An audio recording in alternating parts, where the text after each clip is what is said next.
Alors comme ça, on se retrouve dans une nouvelle vidéo pour résoudre cet exercice dans lequel on nous demande de déterminer le polynôme de second degré P tel que P de 0 est égal à 1, P de 1 est égal à 4 et P de moins 1 est égal à 2. Ensuite, on va nous demander de démontrer que quel que soit x appartenant à R, P de x est strictement supérieur à 0. Alors, tout simplement pour résoudre ce genre d'exercice, il suffit tout simplement de voir que tout polynôme second degré déjà s'exprime sous la forme ax carré plus bx plus c, bien sûr avec toujours a différent de 0.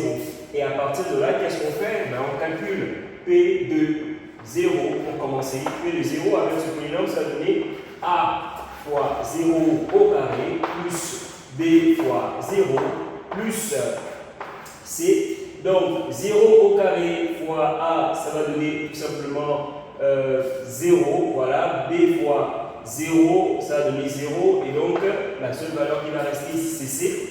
Voilà, donc p de 0 est égal à c. Or, on se rappelle que dans notre exercice, on a dit que p de 0 est égal à 1. Donc, c'est ce que je rappelle ici, P de 0 est égal à 1, ce qui fait donc que P de... Ce qui fait donc, voilà, que C est égal à 1. Voilà, donc on a la valeur de C. Du coup, notre polynôme s'écrit quoi? Comment finalement? On s'écrit sous la forme ax carré plus bx plus 1 pour commencer. Et donc, on continue le même procédé avec P de 1. Donc, on a P donc, de 1, voilà, qui est donc donné ici, A1 au carré plus B1, voilà, plus 1. Donc, 1 au carré, c'est 1 fois A, ça donne A, B fois 1, c'est B, donc plus B plus 1. Donc, ça fait P de 1. Or, on se rappelle que P de 1, c'est quoi? P de 1 est égal à 4. Alors, P... Alors, A plus B plutôt, plus 1 est égal à 4. Ce qui donne A plus B qui donc sera égal à 3. Puisque quand on va faire traverser le 1 de l'autre côté, ça va devenir moins 1.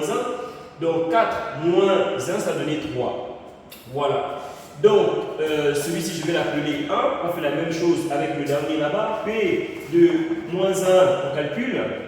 Donc, on a P de moins 1 est égal à quoi? A fois moins 1 au carré plus B fois moins 1 plus 1. Et donc, à partir de là, moins 1 au carré, ça va donner 1 fois A, ça va donner simplement donner A. B fois moins 1, ça va donner moins B plus 1. Voilà, ça donne donc P de moins 1. Or, on se rappelle que P de moins 1, d'après notre exercice, c'est égal à quoi? C'est égal à 2.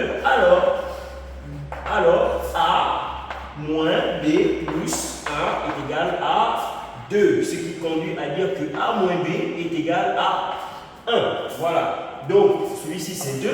Et donc, 2A et de 2, on a donc quoi? On a donc le système A plus B est égal à 3 et A moins B, voilà, est égal à 1. Ce qui fait que si on fait par combinaison en voulant éliminer la valeur de B, en additionnant, donc vraiment, on va obtenir, donc à partir de là, voilà, 2A qui serait égal à 4. Ce qui a donc donné que A serait égal à 4 sur 2. Donc A serait égal à 2.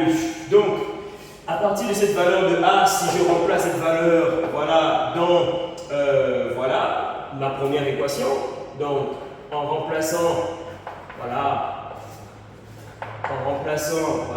petit a par sa valeur, voilà, dans petit 1, on a donc 2 plus B qui sera égal à 3, ce qui va donc donner que B sera égal donc à 3 moins 2, donc B sera égal à 1. Donc, à partir de là, on a la valeur de B, on a la valeur de A, et nous avons ici la valeur de C. Donc, P de X sera égal à quoi? P de X sera égal tout simplement à, voilà, on va dire 2x carré plus X plus 1. Voilà. donc l'expression de P de X recherchée. Voilà, donc 2x carré. Voilà. Donc à partir de là, pour justement déduire la deuxième question, il suffit tout simplement de calculer le discriminant. Voilà, puisqu'on connaît les valeurs de A, de B et de C, on sait que le discriminant c'est B carré moins 4AC. Il suffit de calculer ce discriminant et de voir que ici on aura donc 1 au carré moins 4 multiplié par 2 multiplié par 1, qui va donc nous donner 1 moins 4 fois de 8, donc moins 8. Voilà. Donc, ça va donner moins 7. Donc, le discriminant, ici, on voit clairement qu'il est inférieur à 0. Et donc, comme il est inférieur à 0, ça nous permet donc de conclure en disant à partir de là que le signe de, voilà, donc déjà, avant de dire le signe, il faut déjà parler d'abord des racines. Donc, le discriminant inférieur à 0, ça veut dire quoi? Donc P n'a pas de racine, voilà, et le signe, voilà, de P de X est celui de A.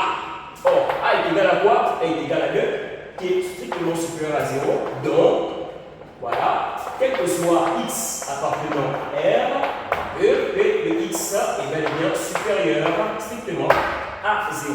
Voilà, et c'est ce qui clôture notre exercice. Donc, voilà, essayez de revisionner cette vidéo et puis laissez-moi quelques mots en commentaire. Je vous remercie, à la prochaine.